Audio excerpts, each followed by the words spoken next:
नमस्कार,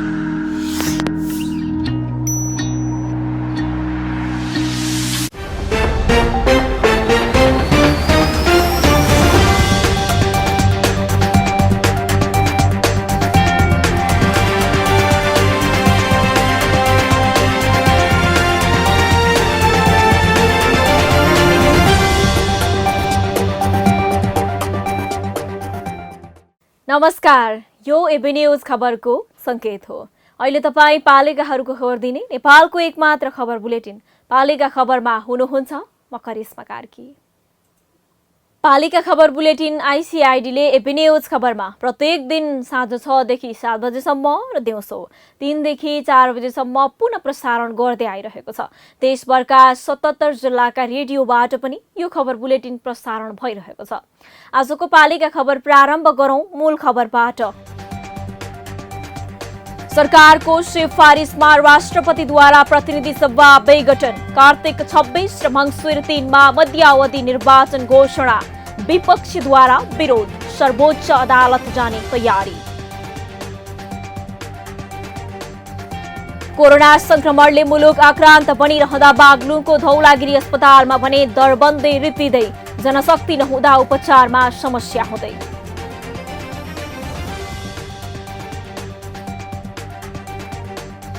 भक्तपुर स्थित 400 वर्ष पुरानो रानी पोखरी बिउत्याइँदै, भक्तपुर नगरपालिका र उपभोक्ता समिति मार्फत पोखरीको पुनर्निर्माण हुँदै।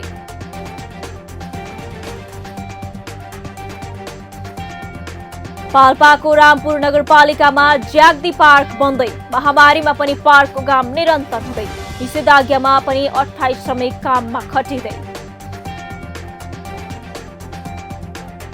र कञ्चनपुरको भीमदत्त नगरपालिकामा कालोपत्री सडक 2 महिनामै उप्कियो, स्थानीयको विरोध, तत्काल सडकको पुनर्निर्माण गर्न माग।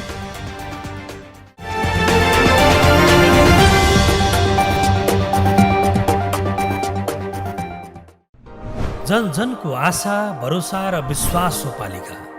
जनताद्वारा जनताले जनताकै लागि शासन गर्ने संयन्त्र हो पालिका। उसो भए जनताले के पाइरहेका छन्? के थिए त अपेक्षा?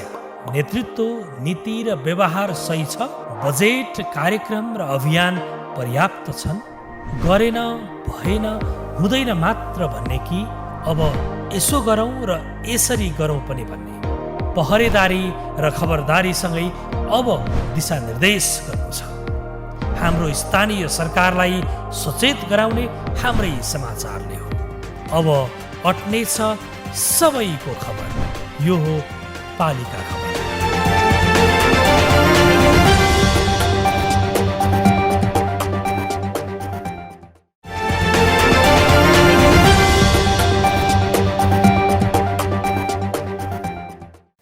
पालिका खबर अब विस्तारमा। राष्ट्रपति विद्यादेवी भण्डारीले प्रतिनिधि सभा विघटन गरेकी छन्।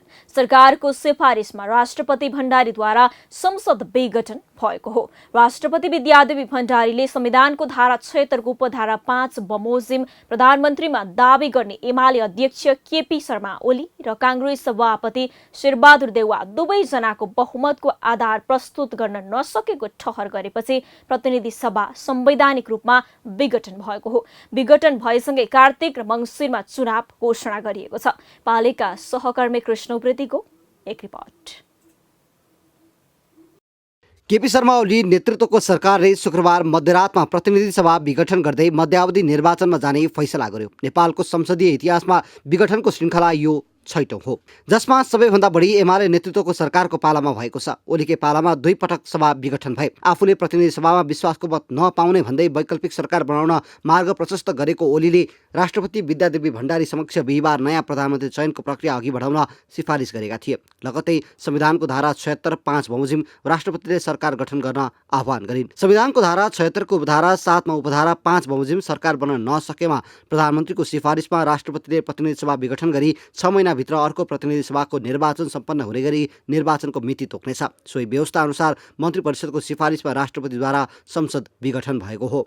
विघटनको इतिहास। शनिबार मध्यरातमा गरिएको मन्त्रीमण्डलको विघटन सिफारिससँगै नेपालमा विघटनको यो 7औं घटना हो। यद्यपि यसअघि प्रतिनिधि सभा विघटन गर्न 5 जना प्रधानमन्त्रीले 6 पटक गरेको प्रयासमध्ये 1 पटक मात्रै सफल भएको छ। पहिलो विघटन गिरिजाप्रसाद कोइराला 2051 साल सफल। तत्कालीन प्रधानमन्त्री गिरिजाप्रसाद कोइरालाले सरकारको नीति तथा कार्यक्रम पारित नभएपछि पहिलो पटक 26 असार 2051 मा प्रतिनिधि सभा विघटन गरे। 27 भदौ 2051 मा सर्वोच्च अदालतले विघटित प्रतिनिधि सभा पुनर्स्थापना गर्न सर्वोच्च अदालतले अस्वीकार गर्यो। दोस्रो विघटन मनमोहन अधिकारी 2052। तत्कालीन प्रधानमन्त्री कोइरालाले प्रतिनिधि सभा विघटन गरी मध्यावधि निर्वाचन गराए। निर्वाचनबाट अल्पमतको सरकार बनाउँदै तत्कालीन नेकपा एमालेका अध्यक्ष मनमोहन अधिकारीले 9 महिना सरकार चलाए। अधिकारीले आफू विरुद्ध अविश्वासको प्रस्ताव ल्याउने गरी विशेष अधिवेशन बोलाइएको अवस्थामा प्रतिनिधि सभा विघटन गरे। 12 भदौ 2052 मा सर्वोच्च अदालतले अर्को सरकार गठन हुने विकल्प प्राप्त हुँदाहुँदै प्रतिनिधि सभा विघटन गर्नु संविधानको भावना अनुकूल देखिँदैन भनेर प्रतिनिधि सभा पुनर्स्थापना गरिदियो। विघटनको तेस्रो प्रयास सूर्यबहादुर थापा 2054 साल। 24 पुस 2054 सूर्यबहादुर थापाद्वारा प्रतिनिधि सभा विघटन गर्न राजा समक्ष सिफारिस। त्यसै दिन प्रतिनिधि सभाका 96 जना सदस्यले प्रतिनिधि सभाको विशेष अधिवेशन बोलाउन दरबारमा समावेदन दर्ता। दरबारले सांसदहरूको निवेदनले प्राथमिकता पाउँछ वा प्रधानमन्त्रीको सिफारिसले भनी सर्वोच्च अदालतको राय माग। अदालतले संसद विघटन गर्ने प्रधानमन्त्रीको सिफारिसलाई भन्दा पहिले संसदको अधिवेशन बोलाउने सांसदहरूको निवेदनलाई प्राथमिकता दिनुपर्ने राय राजालाई दियो। प्रतिनिधि सभा विघटन गर्ने तत्कालीन प्रधानमन्त्री सूर्यबहादुर थापाको यो प्रयास असफल भयो।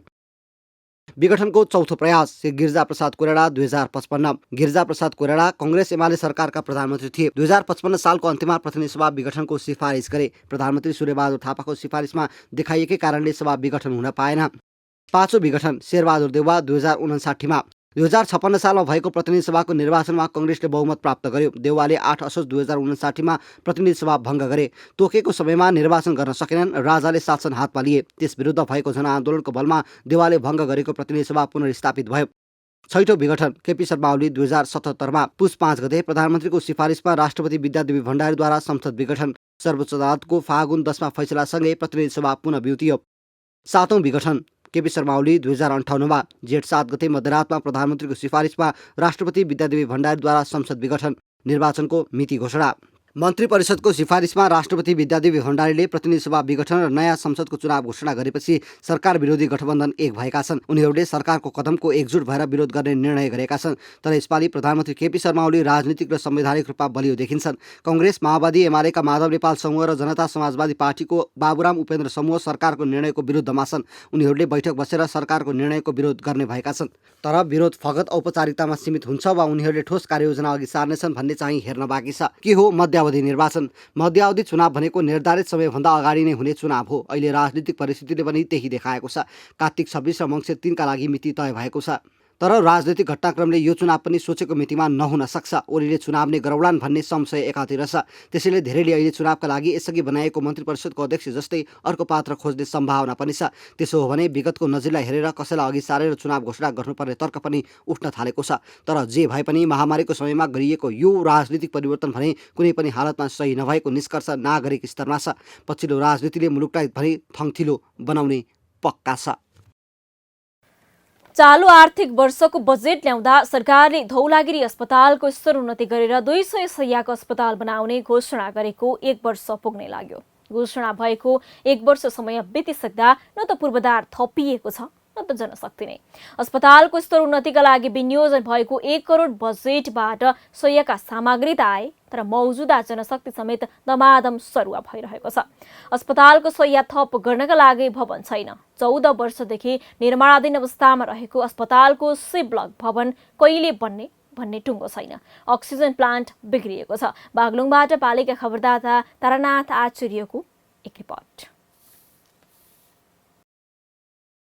अस्पतालहरूको स्तरोन्नतिको चर्चा चलिरहेकै बेला चिकित्सक र स्वास्थ्य कर्मीको धमाधम सरुवा भएपछि 4 जिल्लाको मुख्य अस्पताल धौलागिरी अस्पताल जनशक्ति विहीन बन्दै गएको छ।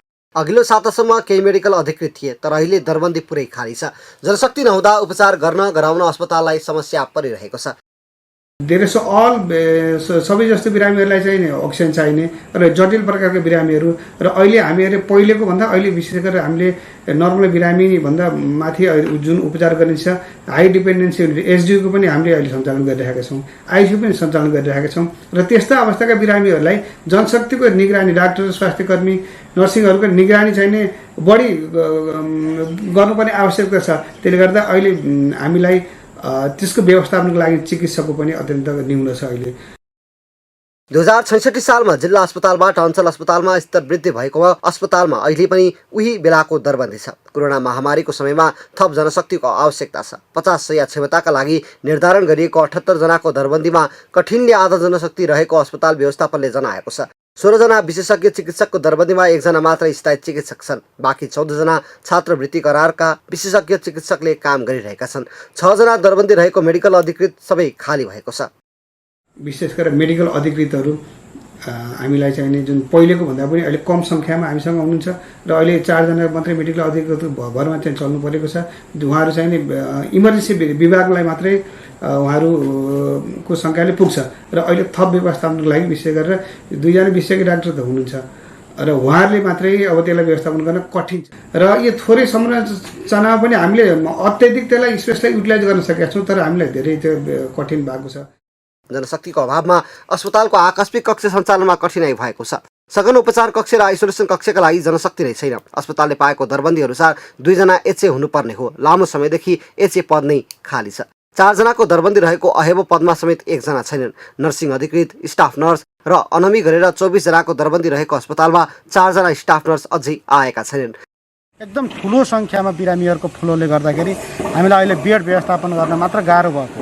यद्यपि पोहोर सालभन्दा हामीसित अहिले डक्टर कम हुनुहुन्छ। हिजोबाट हामीले ओपिडीलाई रोकेर ओपिडी सञ्चालन नगर्ने भनेर चाहिँ सबै हामी आइसोलेसन कोभिडको बिरामी र इमर्जेन्सी बिरामी, मेटर्निटीको इमर्जेन्सी बिरामीहरूलाई चाहिँ केन्द्रित गर्ने भनेर हामीले ओपिडी पनि बन्द गरेको अवस्था छ र हामी कोभिडमा नै फोकस भएर काम अगाडि बढाइरहेको अवस्था छ।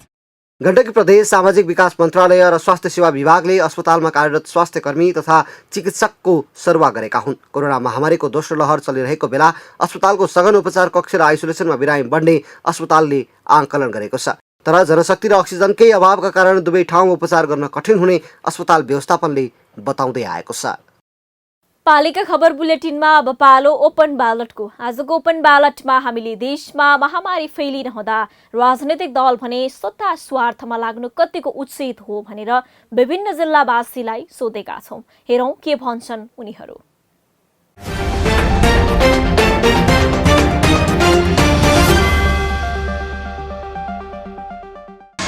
चुनाव त हुनै पर्छ।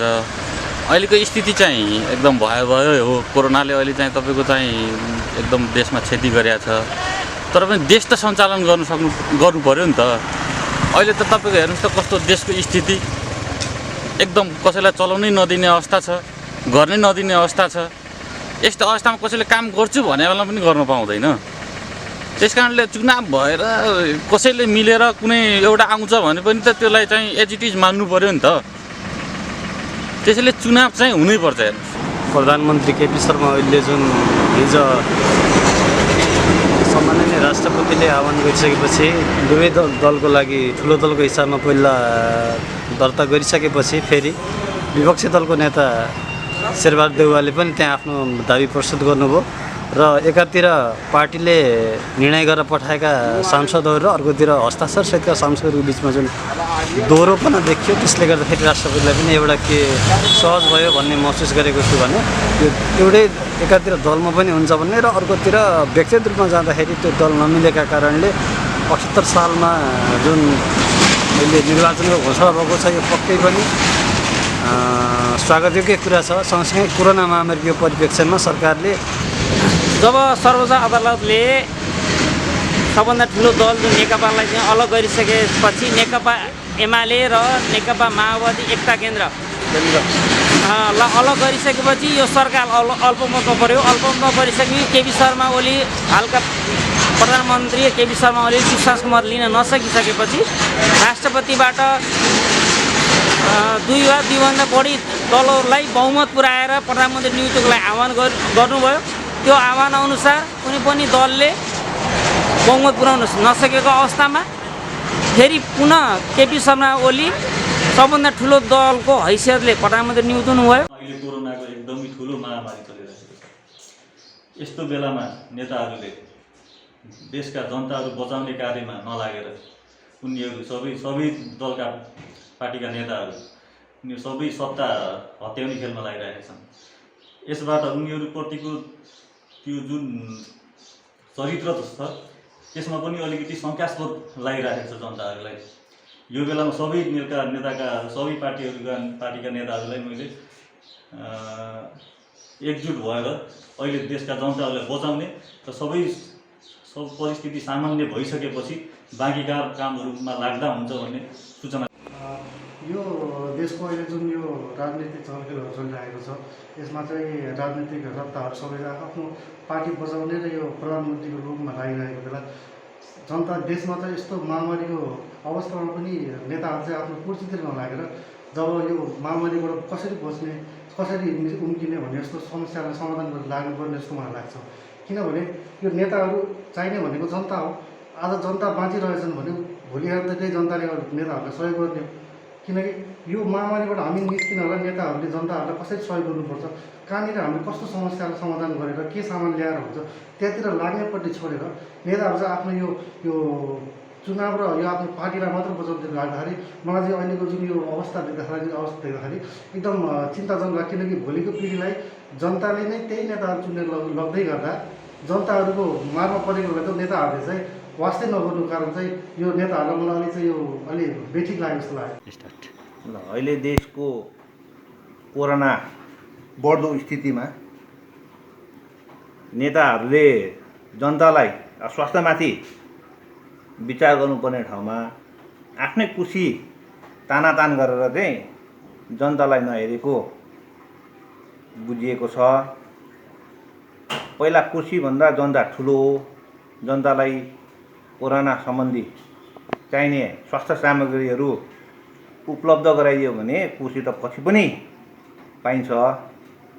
अब कति भन्नु, राजनीतिक दलहरूले चाहिँ अहिले सबै पार्टीले चाहिँ एक भएर चाहिँ जनतापट्टि जनताको मर्म बुझ्नुपर्ने ठाउँमा चाहिँ उनीहरू सत्ताको लालचमा लागेको छन्। यो राम्रो भएन। जनताको के समस्या छ अहिले स्वास्थ्य सम्बन्धी अक्सिजन नपाएर तडपेर मरिरहेछन्, कतै सिटामोल नपाएका अवस्था छैन भने कतिजनाले अक्सिजन नपाएर अक्सिजन अहिले दोस्रो खोप शुद्ध पाएको छैन। यो सम्बन्धी चाहिँ उनीहरूले सबै राजनीतिक दलकोले चाहिँ यस सम्बन्धी चाहिँ उनीहरूले छलफल गरेर चाहिँ हिँड्नुपर्ने ठाउँमा सत्तापट्टि लालच हुनुको साथै बरु जनताले कसरी हुन्छ, जनताले राहत पाउनेपट्टि लाग्नु राम्रो हो। मेरो विचारमा चाहिँ यो कोरोनाको महामारीमा होइन जनताहरूलाई परिरहेको पीडाहरू चाहिँ नेताहरूले नबुझेर आफ्नो सत्ताको लागि मात्रै अगाडि बढिरहनु भएको छ। उहाँहरूलाई त्यो सत्तामा पुर्याउनको लागि अहिले जनताले नै उहाँहरूलाई पुर्याउनु भएको छ, तर उहाँहरूले त्यो चाहिँ नबुझेर अहिले चाहिँ आफ्नो सत्ताको लागि मात्रै लडिराख्नु भएको छ। यस्तो अवस्थामा जनताहरूलाई उहाँहरूले हेर्नुपर्ने हो, तर नहेरेर उहाँहरू आफै लडिराख्नु भएको छ। आफ्नो स्वार्थ पुरा गर्नको लागि मात्रै उहाँहरू छ। उहाँले यो बुझिराख्नु भएको छैन कि त्यही जनताले नै उहाँहरूलाई त्यो ठाउँमा पुर्याउनु भएको छ, त्यो जनताहरूले नै उहाँहरूलाई त्यो ठाउँ पुर्याइराख्नु भएको छ, तर उहाँहरूले अहिलेसम्म त्यो बुझिराख्नु भएको छैन।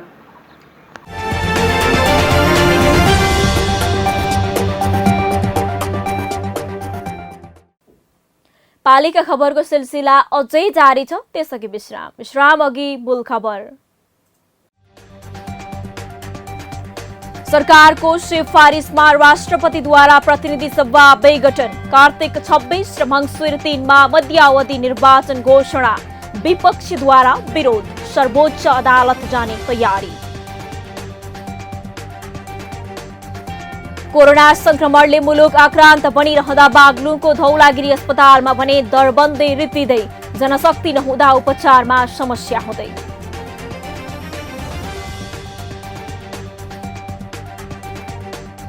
भक्तपुर स्थित 400 वर्ष पुरानो रानी पोखरी बिउत्याइँदै, भक्तपुर नगरपालिका र उपभोक्ता समिति मार्फत पोखरीको पुनर्निर्माण हुँदै।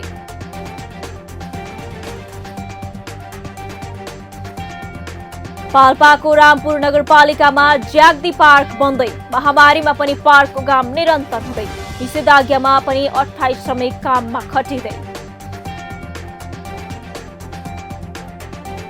र कञ्चनपुरको भीमदत्त नगरपालिकामा कालोपत्री सडक 2 महिनामै उब्कियो, स्थानीयको विरोध, तत्काल सडकको पुनर्निर्माण गर्न माग।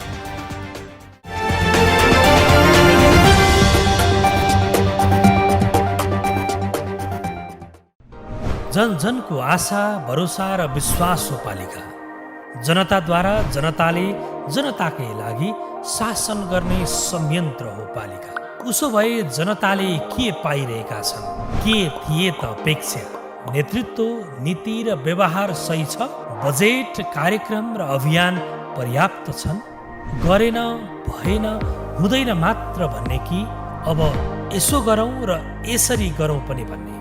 पहरेदारी र खबरदारीसँगै अब दिशानिर्देश गर्नु छ।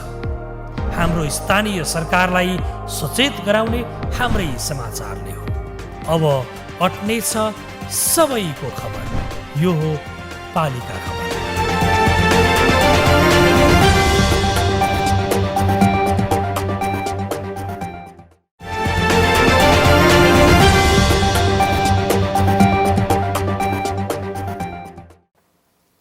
रानीपोखरी भन्ने बित्तिकै तपाईँको मनमा पक्कै पनि काठमाडौँ रानीपोखरी भन्ने बुझ्नुहुन्छ होला। तर भक्तपुरमा पनि रानीपोखरी छ, जुन पोखरी काठमाडौँको भन्दा पुरानो हो भन्ने किम्वदन्तीमा पाइन्छ।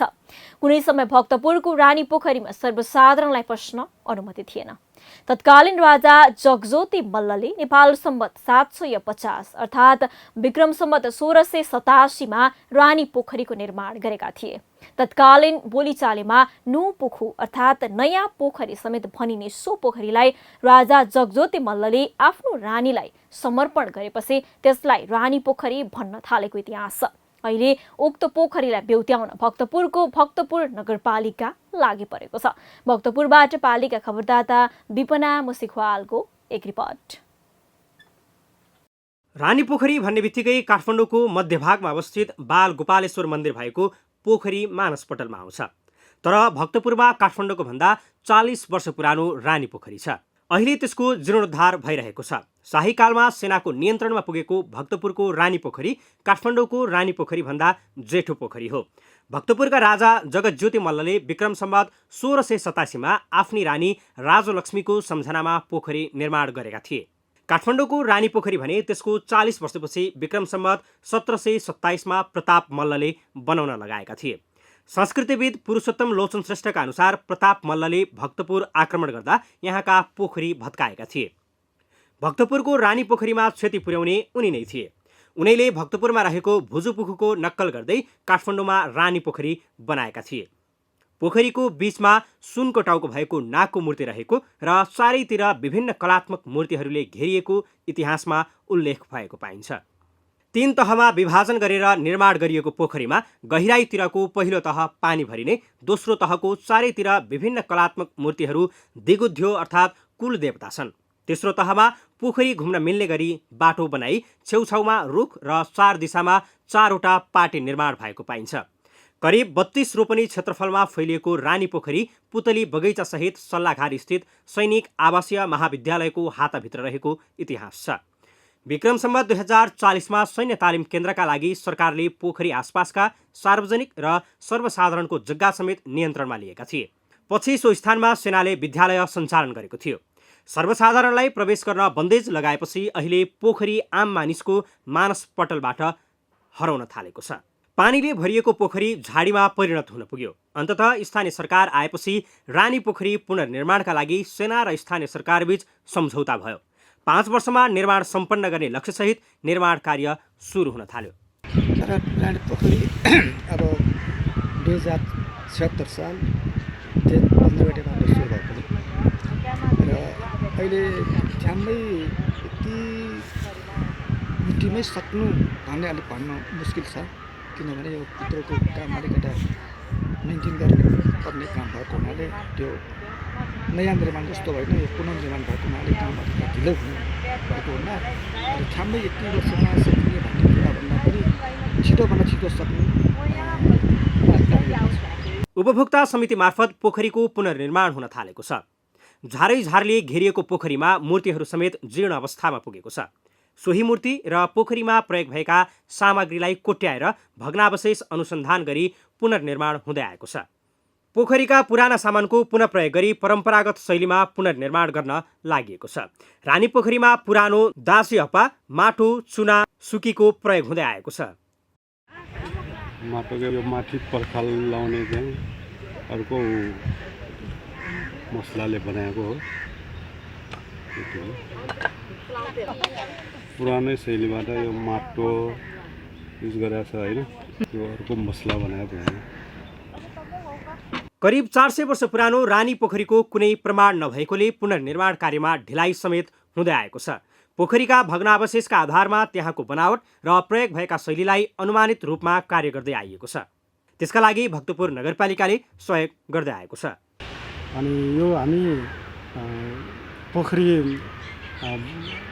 बनाउँदाखेरि चाहिँ विभिन्न अप्ठ्यारोहरू पार गर्नु पर्यो। जस्तो कि अब देशमा कोरोना लाग्या भएर चाहिँ केही समय थाँती राख्नु पर्यो।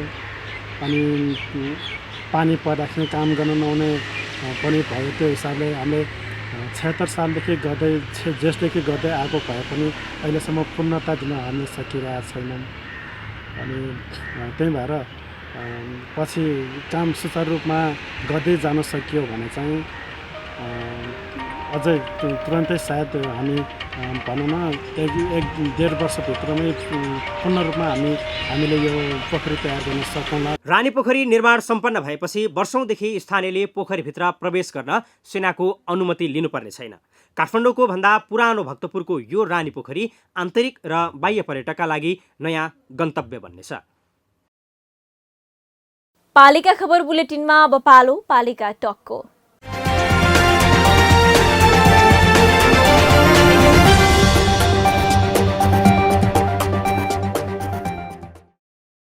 आजको पालिका टकमा हामीसँग हुनुहुन्छ नुवाकोटको किस्पाङ गाउँपालिकाका अध्यक्ष छत्र लामा। उहाँसँग कोरोना रोकथाम तथा नियन्त्रणमा पालिकाले गर्दै आएको कामका बारेमा कुराकानी गर्दैछौँ। अध्यक्षज्यू नमस्कार अनि स्वागत छ यहाँलाई पालिका टकमा। नमस्कार अध्यक्षज्यू, सुरुवात गरौँ। नुवाकोटमा अहिले कोरोना संक्रमितको अवस्था कस्तो छ, महामारी कसरी फैलियो जस्तो लाग्छ, अध्यक्षज्यू बताइदिनुहोस् न। कोरोना संक्रमण अब यो विश्वलाई नै आक्रान्त पारेको महामारीले निश्चित रूपमा नै नुवाकोट र मेरो आफ्नो गाउँपालिका पनि अछुतो रहेको छैन। अब कोरोना फैलिनुमा मुख्य दोष हामी आफैले नै दिनुपर्छ। वास्तवमा हामी समुदाय जुन छ, समुदायमा फैलिनुमा हामी आफ्नै कारण हो। विशेष गरेर अब यसपल्ट राज्यले पनि एउटा ठुलो चाहिँ यो जुन आर्थिक भार हुन्छ, यो के अरे निषेधाज्ञा लागू गर्दाखेरि जुन किसिमका आर्थिक गतिविधिहरू दैनिक सञ्चालन हुन्छ, ती सबै गतिविधिहरूलाई ठप्प पारेर बेलैमा चाहिँ राज्यले निषेधाज्ञा लागू गरेको थियो। यद्यपि त्यो निषेधाज्ञालाई उल्लङ्घन गरेर हामीले विभिन्न किसिमको जुन निषेधाज्ञामा चाहिँ लागू गर्दाखेरि जे जति किसिमका बुँदाहरू चाहिँ उल्लेखित गरेको थियो, ती बुँदाहरू उल्लेखित गरेको बुँदाहरू हामीले आफैले नै पालना गर्यौँ। तर कतिपय जिम्मेवार तहबाटै पनि चाहिँ यो पूर्ण रूपमा पालना नभएकोले फेरि समुदायले पनि त्यही सिको गरेर हामीले विभिन्न किसिमका विवाह, विभिन्न किसिमका भोज, वर्तमान लगायतका पूजा, सप्ताह जस्ता विभिन्न किसिमका गतिविधिहरू सञ्चालन गर्यौँ। यी गतिविधिहरू सञ्चालन गर्दाखेरि टाढा टाढाबाट चाहिँ समुदायमा विभिन्नमा चाहिँ जुन एउटा के अरे मान्छेहरू चाहिँ आवत जावत हुने हुँदा कोरोना चाहिँ संक्रमित चाहिँ सङ्ख्या बढ्दै गएको भन्ने चाहिँ मेरो आफ्नो चाहिँ ठहर हो विशेष त। हजुर, यसलाई चाहिँ कसरी नियन्त्रण गर्न सकिन्छ जस्तो लाग्छ यहाँलाई? अब यसलाई नियन्त्रण गर्नको लागि मुख्य कुरा यो महामारीलाई नियन्त्रण गर्ने कुनै अरू वैकल्पिक उपाय नै नभएको र एक आपसमा चाहिँ सम्पर्कमा नजाने भन्ने नै रहेको हुँदा जुन एउटा राज्यले लागू गरेको निषेधाज्ञालाई पूर्ण रूपमा पालना गरेर एक आपसमा सम्पर्कमा नजाने केही दिनको लागि र एकदम स्वास्थ्य मापदण्डहरू पालना गर्ने, अब समय समयमा चाहिँ हात धुने, के अरे एउटा गाउँबाट अर्को गाउँमा मान्छे चाहिँ नजाने, एउटा घरबाट अर्को घरमा मान्छे नजाने र काठमाडौँ लगायत अन्य विभिन्न स्थानबाट आफ्नो नातागोता आफन्त जोसुकै होस्, आफ्नो घरकै परिवार होस्, जे जस्तो अवस्थामा छ त्यही रहनलाई चाहिँ अनुरोध गर्ने। बरु त्यो काठमाडौँमा रहन र अन्य स्थानमा नेपाल अधिराज्यभर कुनै स्थानमा रहनलाई समस्या भयो भने, त्यहाँ रहनको लागि समस्या भयो भने हामी त्यहाँ चाहिँ सहजीकरण गरिदिन्छौँ। अध्यक्षज्यू, अघि भन्दै हुनुहुन्थ्यो यहाँले स्वास्थ्य मापदण्डको पालना गर्यो भने यो रोक्न सकिन्छ भनेर। तपाईँको पालिकाभित्र बस्ने पालिका बासिन्दाहरूले चाहिँ यो स्वास्थ्य मापदण्डको कतिको ख्याल गर्नु भएको छ अनि निषेधाज्ञाको पालना गर्नु भएको छ कि छैन नि?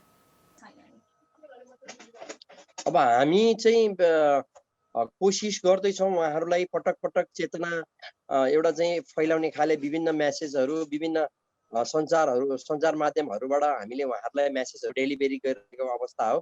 यद्यपि जति पालना गराउनु पर्ने हो त्यति चाहिँ अब सही किसिमसँग हाम्रो समुदायले पनि पालना नगरिरहेको अवस्था हो कि भन्ने मलाई लाग्छ। त्यसकारण अझै पनि म चाहिँ उहाँहरूलाई के रिक्वेस्ट गर्न चाहन्छु भनेदेखि हामी यो चाहिँ यो अत्यन्तै ठुलो महामारी मा छौँ। यो हामी सङ्क्रमितबाट बस्नको लागि हामीले राज्यले तोकेको जुन सुरक्षा मापदण्डहरू छ त्यसलाई चाहिँ पूर्ण रूपमा पालना गरौँ र आफू पनि बचाउँ र अरूलाई पनि हामी बचाउँ भन्ने चाहिँ मैले चाहिँ जस्तो कि यहाँहरूले आइसोलेसन निर्माण गर्नु भएको छ, कतिपय सङ्क्रमित त तपाईँहरूले बनाएको आइसोलेसनमा नबसेर घरमा पनि बस्नु भएको होला, उहाँहरूको फलोअप कसरी गरिरहनु भएको छ, आइसोलेसनको अवस्था चाहिँ के छ?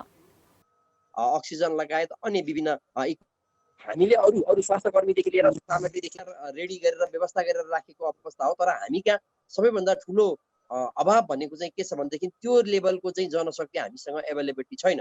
यानि कि त्यो आइसोलेसन सञ्चालनको लागि, अक्सिजन चढाउनको लागि, त्यसलाई चाहिँ वेल म्यानेज गर्नको लागि MBBS लेभलको डक्टरको आवश्यकता भन्ने बुझिन्छ। तर त्यो जनशक्ति हामीसँग एभाइलेबिलिटी छैन र त्यसको लागि पनि म हजुर, अहिले धेरै पालिकाको गुनासो स्थानीय सरकारलाई बजेट नदिने तर काम मात्रै लगाउने काम भएको छ भन्ने गुनासो बढिरहेको छ। तपाईँले कस्तो सहयोग पाइरहनु भएको छ त अध्यक्षज्यू?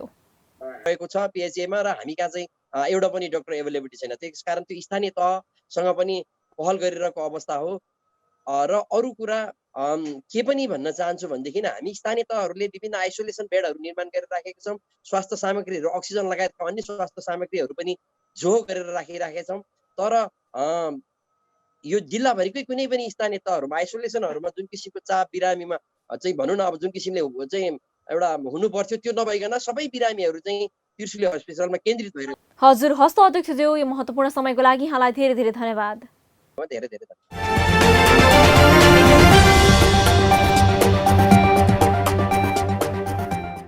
अब अट्ने छन् सबैका खबर, यो हो पालिका खबर। पालिका खबरको सिलसिला अझै जारी छ, त्यसअघि विश्राम अघि मूल खबर।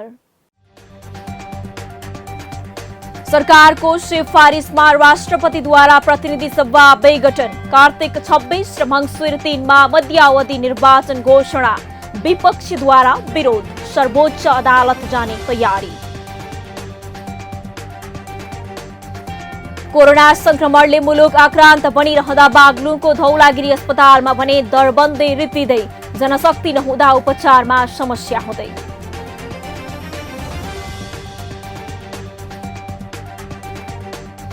भक्तपुर स्थित 400 वर्ष पुरानो रानी पोखरी बिउत्याइँदै, भक्तपुर नगरपालिका र उपभोक्ता समिति मार्फत पोखरीको पुनर्निर्माण हुँदै।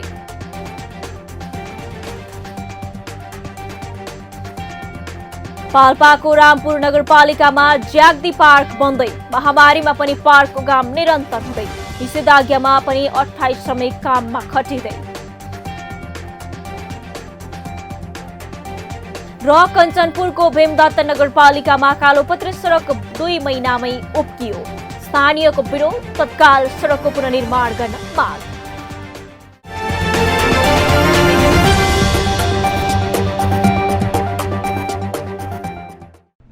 जन जनको आशा, भरोसा र विश्वास हो पालिका। जनताद्वारा, जनताले जनताकै लागि शासन गर्ने संयन्त्र हो पालिका। उसो भए जनताले के पाइरहेका छन्? के थिए त अपेक्षा? नेतृत्व, नीति र व्यवहार सही छ? बजेट, कार्यक्रम र अभियान पर्याप्त छन्? गरेन, भएन, हुँदैन मात्र भन्ने कि अब यसो गरौँ र यसरी गरौँ पनि भन्ने? पहरेदारी र खबरदारीसँगै अब दिशानिर्देश गर्नु छ। हाम्रो स्थानीय सरकारलाई सचेत गराउने हाम्रै समाचारले हो। अब अट्ने छ सबैको खबर, यो हो पालिका खबर।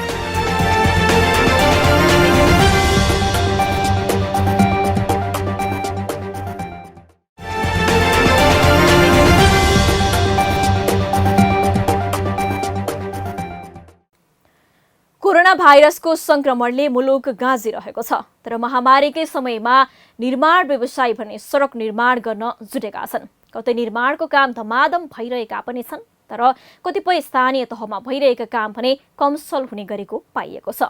कञ्चनपुरको भीमदत्त नगरपालिकामा निर्माण व्यवसायीको लापरवाहीका कारण 2 महिना अघि गरिएको कालोपत्रे उप्किएको छ। सिल्लो सडकमा गाडी हुइक्याउने सोच बनाएका स्थानीय सडकको कालोपत्रे उप्किएपछि आक्रोशित भएका छन्। सडकको नाली एस्टिमेट अनुसार नबनाएको भन्दै स्थानीयले विरोध गर्दै पुरै बाटो र सडकको नाली पूर्ण माग गरेका छन्। कञ्चनपुरबाट पालिका खबरदाताको एक रिपोर्ट। देश कोरोनाको कहरमा डुबेको मौका छोपी कञ्चनपुरको भीमदत्त नगरपालिका वडा नम्बर 2 र 19 जोड्ने ब्ल्याक टप एन्ड डेनवर्कको सडक निर्माण व्यवसायीले लापरवाही गरी बनाएको स्थानीयले आरोप लगाएका छन्। सडक 2 महिनामै उप्कन थालेपछि स्थानीयले विरोध गरेका छन्।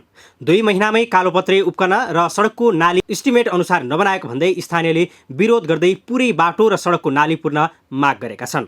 सडक डिभिजन कार्यालय कञ्चनपुरका तराई मधेस पूर्वाधार विकास कार्यक्रमको 1 करोडको बजेटमा MS कन्स्ट्रक्सनले 49,94,511 मा कालोपत्रे र सडक नाली निर्माण गर्ने ठेक्का पाएको थियो।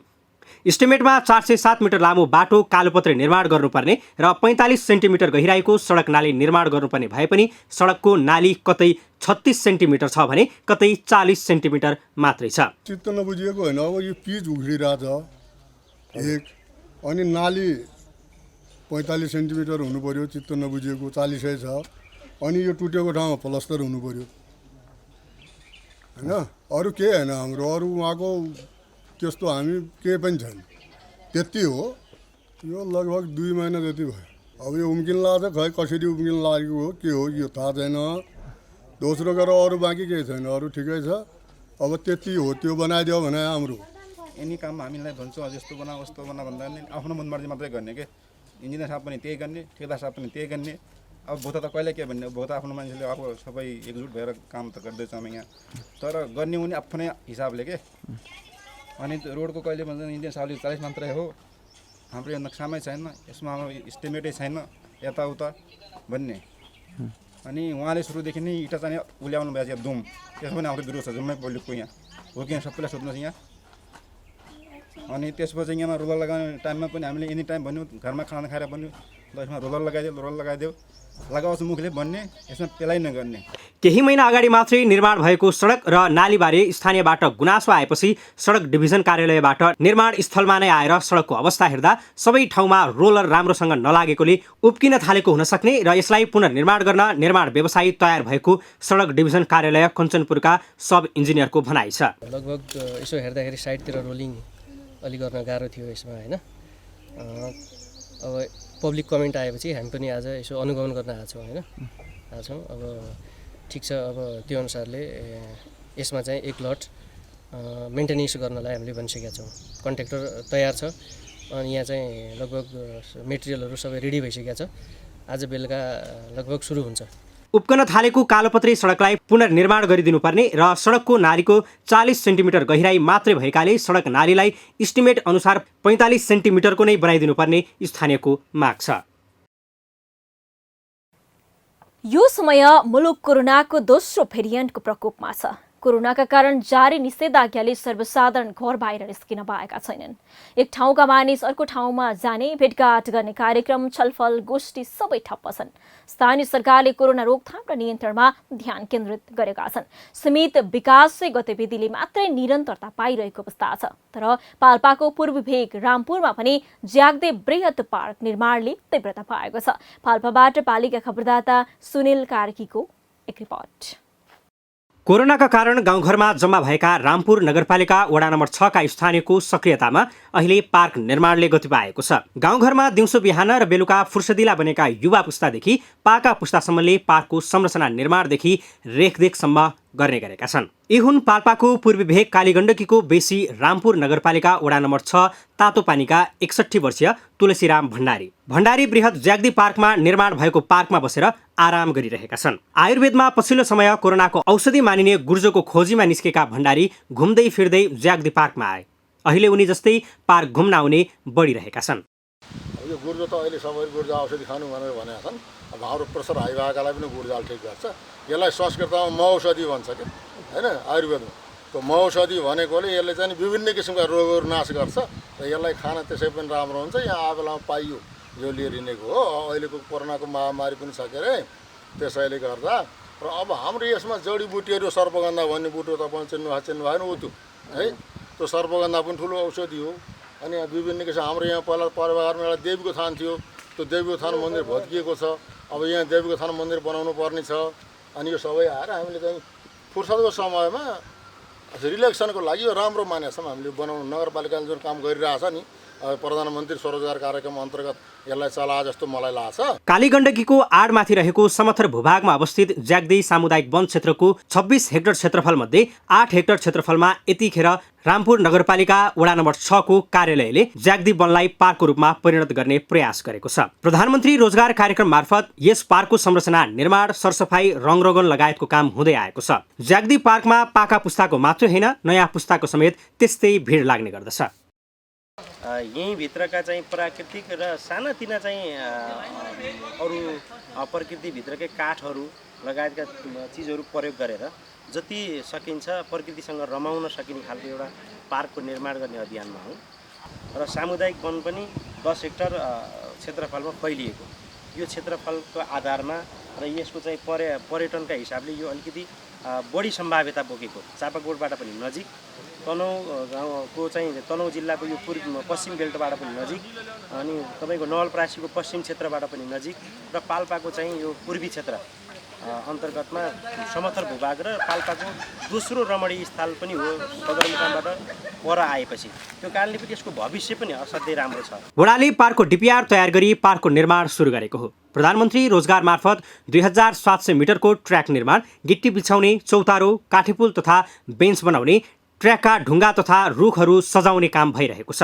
पार्कको निर्माणको लागि रूपन्देही, चितवन लगायतका विभिन्न जिल्लाका पार्कको अध्ययन अवलोकन गरी त्यहाँ निर्माण भए भन्दा फरक ढङ्गले संरचना तयार गर्ने लक्ष्य लिएको छ। पार्क एउटा घुमफिर गर्ने क्षेत्रको रूपमा मात्र सीमित नभई यसलाई जंगली जनावर संरक्षण क्षेत्रको रूपमा समेत विकास गर्ने लक्ष्य लिएको छ। गाउँघर नजिक आएर घाइते भएका जंगली जनावर सो क्षेत्रमा संरक्षणको लागि राख्ने प्रमुख लक्ष्य छ।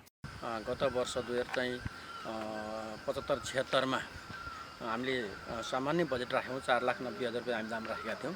त्यो 4,90,000बाट हामीले डिपिआर गर्ने काम गरियो र यसको बारेमा केही अध्ययन गर्नको लागि हामी हेटौँडाको चाहिँ पार्क पनि हेर्न गयौँ र बुटोलको पार्क, फुलबारी पार्क पनि हेरौँ। त्यही अनुसार पनि हामीले यहाँ बनाएका छौँ।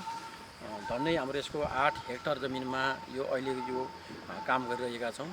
जम्मा यसको क्षेत्रफल भनेको 26 हेक्टर जमिन छ यसमा, यो ज्याग्दी पार्कमा। र अहिले हामी भर्खर निर्माणको क्रममा भएको हुनाले यहाँ धेरै कामहरू गर्नुपर्ने छन्। अहिले हामी सरसफाइ मात्रै गरेका छौँ। नेपाल सरकारले लिएको एक वन एक उद्यान कार्यक्रम अन्तर्गत वडाले सो क्षेत्रलाई नयाँ पर्यटकीय गन्तव्यको रूपमा विकास गर्न लागेको हो। पार्क निर्माणमा प्रधानमन्त्री रोजगार कार्यक्रमबाट प्रत्येक दिन 28 जनासम्मले काम गर्ने गरी काम गरिरहेका छन् भने वडाले छुट्टै 15 लाख बजेट विनियोजन गरेर काम अघि बढाएको छ। पालिका खबर बुलेटिनको अन्ततिर छौं। मूल खबर पुनः एकपटक। सरकारको सिफारिसमा राष्ट्रपतिद्वारा प्रतिनिधि सभा विघटन। कार्तिक 26 र मङ्सिर 3 मा मध्यावधि निर्वाचन घोषणा। विपक्षीद्वारा विरोध। सर्वोच्च अदालत जाने तयारी।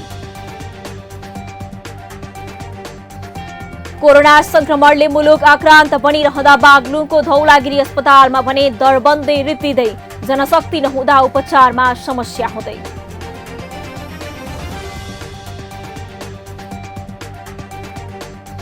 भक्तपुर स्थित 400 वर्ष पुरानो रानी पोखरी बिउत्याइँदै।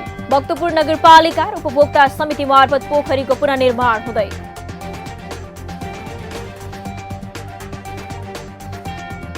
पाल्पाको रामपुर नगरपालिकामा ज्याग्दी पार्क बन्दै। महामारीमा पनि पार्कको काम निरन्तर हुँदै। निषेधाज्ञामा पनि 28 श्रमिक काममा खटिँदै। र कञ्चनपुरको भीमदत्त नगरपालिकामा कालोपत्री सडक 2 महिनामै उप्कियो। स्थानीयको विरोध। तत्काल सडकको पुनर्निर्माण गर्न माग। हवस् त आजको पालिका खबर बुलेटिन यति नै। पालिका बुलेटिन फेसबुक, युट्युब, इन्स्टाग्राम र हाम्रो अनलाइन संस्करण www.palikakhbar.com-बाट हेर्न, पढ्न र सुन्न सक्नुहुनेछ। साथै यो बुलेटिन देशका 77 जिल्लाका रेडियोबाट पनि हरेक दिन सुन्न सक्नुहुनेछ। पालिकाहरूको गतिविधि समेटिने नेपालको एकमात्र खबर बुलेटिन पालिका खबर लिएर भोलि पुनः आउने नै छौँ। एपी न्युज खबर हेर्दै रहनुहोला। नमस्ते।